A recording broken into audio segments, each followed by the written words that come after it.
Today, what I was excited about yesterday, today I'm kind of like, whoa, because I'm hit with numbers, the reality of my debt. Um,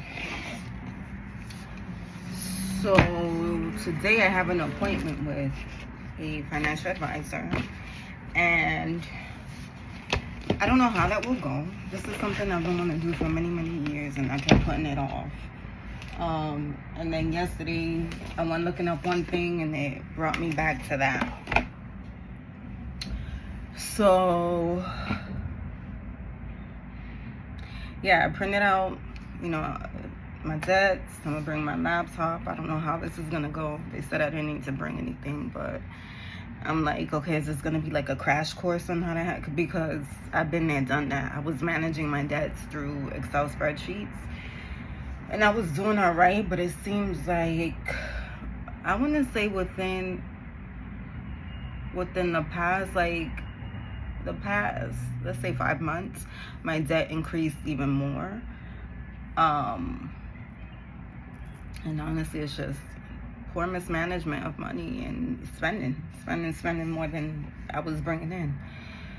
And now we are here. So I just gotta deal with it, and it's grueling. Like I said, I was good with it yesterday, but now that I went looking through, I'm like, oh my God, girl. So yeah, we're gonna deal with that, and then I'm gonna come back. I'm gonna clean up, and I'll talk a little more about how I went.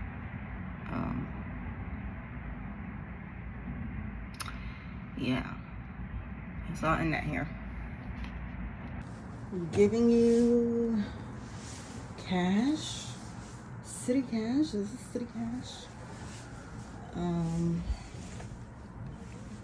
Nothing major, just running to handle business, debts, and then we'll come home, clean up, and cook something, because we not spending money. And strip everything.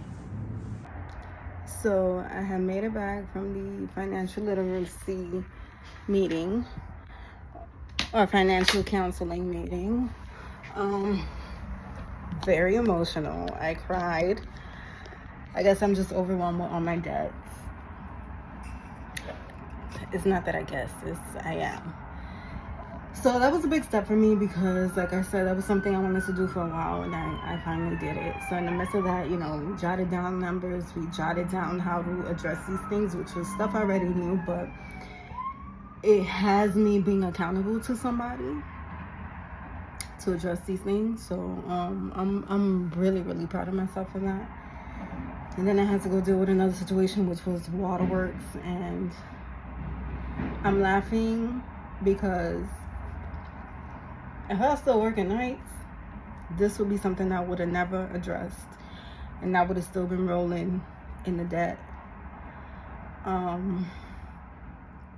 So I have to meet with the counselor again next month, and yeah, he gave me some things I need to address, which I'll be doing. I did one major thing today, but yeah, I have to do all of this by Monday, or on Monday, address it. Yeah, so in the midst of this, I have a conversation with my best friend from high school. We were on the phone chatting about things, and I'm gonna post it so you guys can hear it, and I'll be back with another video. That I need discipline in that area, Mm-hmm. and it starts with taking accountability. And this And is something I don't want to continue on. Like, I'm too old for this. So and I agree. It's like um, I need control. I feel like having this conversation with you is helping me to probably possibly seek a financial advisor as well, hmm because, like I said, I can pay my bills. And I'm living, sometimes I live paycheck to paycheck. Some months, I do a little better with my money because I'm like, you know what? No, you can't hmm do this right now. But it's like I find myself living paycheck to paycheck sometimes because I don't have any self control of how I Mhm. spend. And that, like I said, that goes back to how I was raised. Mhm. I didn't have self control. My parents didn't have self control. They didn't teach me Mhm. self control. Mhm. They didn't tell. I didn't know if my parents had a savings or not. Right. You know, I remember my siblings could attest to this. So when we were living in Japan, I remember this vividly. My mother had went shopping for some shoes at the exchange. And she went, when we parked in front of the house, she was like, she told us to run upstairs with the bags and hide the bags under the bed because they were dealing with finances back then. And she would get chewed out by her husband at the time because it was just impulsive spending and no self control, no discipline.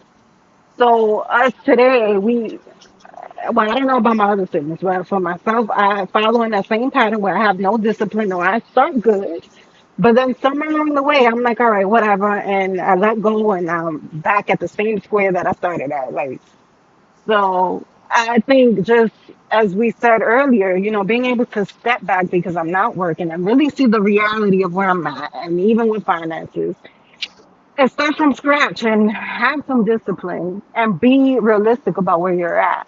So when I was able to sit with the man and, really pour out the numbers, because it's one thing when you're doing it on Excel or whatever, you're holding yourself accountable, but if you don't have that discipline, that, you're going to fall short. So now Hmm. that I have to be accountable for this, because I'm going to meet with him again next month, I'm like, there's some things that I got to take care of before we meet. So, like I was sharing with you, I'm grateful.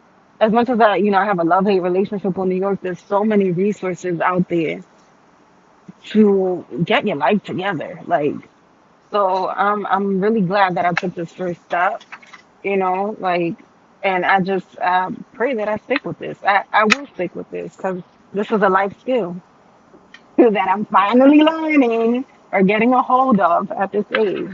So yeah. It's it's funny that you mentioned about the situation where y'all went shoe shopping and then your mother made y'all run and hide the shoes.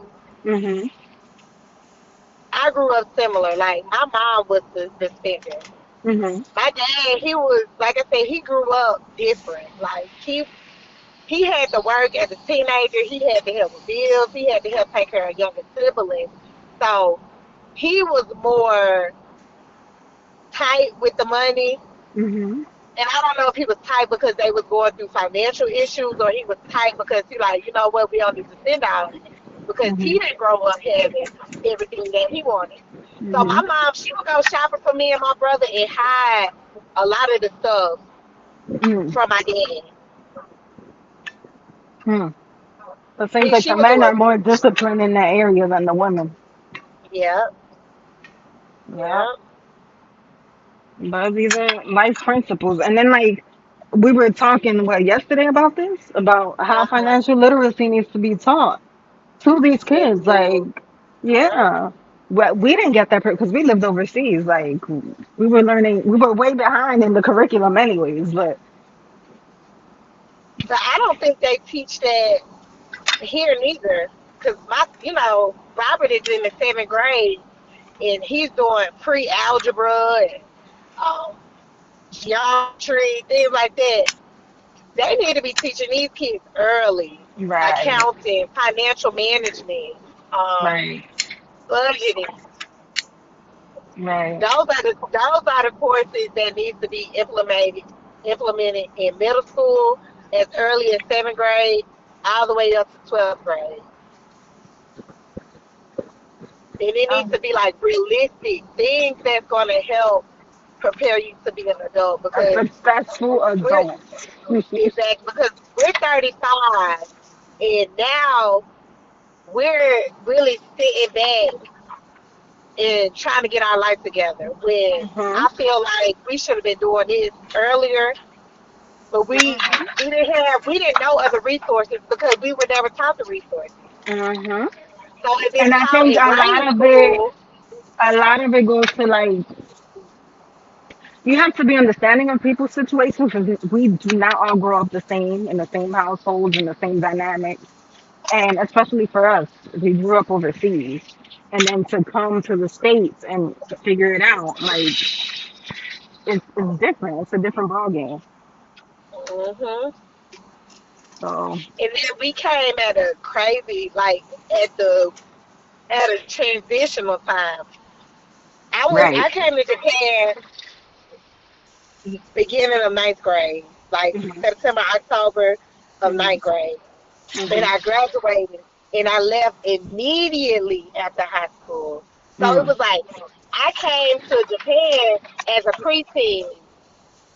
I left as a what they would call a young adult because I Hmm. graduated high school, but I wasn't given the young adult lifestyle or how to operate as a you know as a young adult in America Hmm. because life over there is a fairy tale. Hmm. Military children are being raised as a fairy tale Hmm.